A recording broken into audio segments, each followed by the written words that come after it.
ইরানের ওপর ইসরায়েল বা যুক্তরাষ্ট্রের হামলা কিংবা শীর্ষ নেতাদের গুপ্ত হত্যার আশঙ্কার মধ্যে এক মাস্টার প্ল্যান হাতে নিয়েছিল দেশটির সর্বোচ্চ নেতা আয়াতুল্লাহ খামেনি।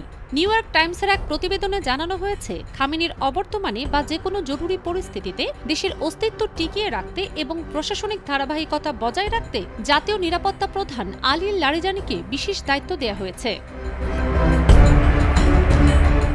মিডল ইস্ট আইয়ের প্রতিবেদনে বলা হয়েছে, যদি কোনো কারণে দেশের নেতা বা দেশের শীর্ষ নেতৃত্বদানে অক্ষম হন বা নিহত হন, তবে দেশটিকে টিকিয়ে রাখা এবং প্রশাসনিক ধারাবাহিকতা বজায় রাখার পূর্ণ দায়িত্ব পালন করবেন জাতীয় নিরাপত্তা প্রধান।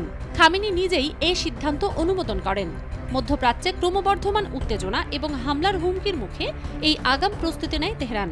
রাজনৈতিক শূন্যতা বা নেতৃত্বহীনতা এড়াতে খামেনির এই আগাম সিদ্ধান্ত ইরান জুড়ে নতুন এক সমীকরণ তৈরি করে।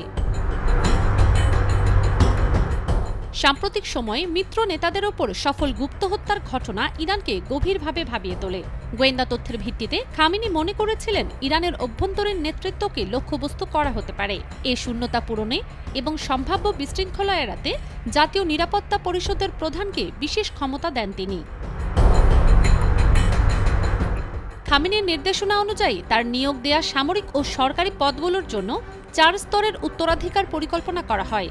অর্থাৎ কোনো কর্মকর্তা নিহত হলে তারপর ধাপে ধাপে কোন 4 জন নিয়োগ পাবেন তা ঠিক করা হয়। নিউ ইয়র্ক টাইমসের প্রতিবেদনে বলা হয়েছে, লারিজানি দেশটির সর্বোচ্চ নেতা হওয়ার দৌড়ে নেই বললেই চলে, কারণ এই পদের জন্য জ্যেষ্ঠ শিয়া আলেম হওয়া বাধ্যতামূলক। কিন্তু খামেনির অবর্তমানে দেশ পরিচালনার জন্য যারা যোগ্য প্রার্থী, তিনি তাদের মধ্যে অন্যতম। IBTV USA, new York.